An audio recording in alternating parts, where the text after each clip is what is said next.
Hindi karera ang buhay, kaya hindi tayo dapat nakikipag-unahan sa iba.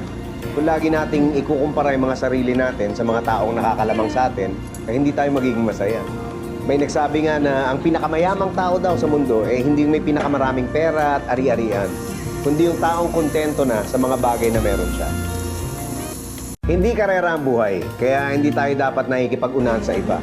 Kung lagi nating ikukumpara yung mga sarili natin sa mga taong nakakalamang sa atin, ay hindi tayo magiging masaya.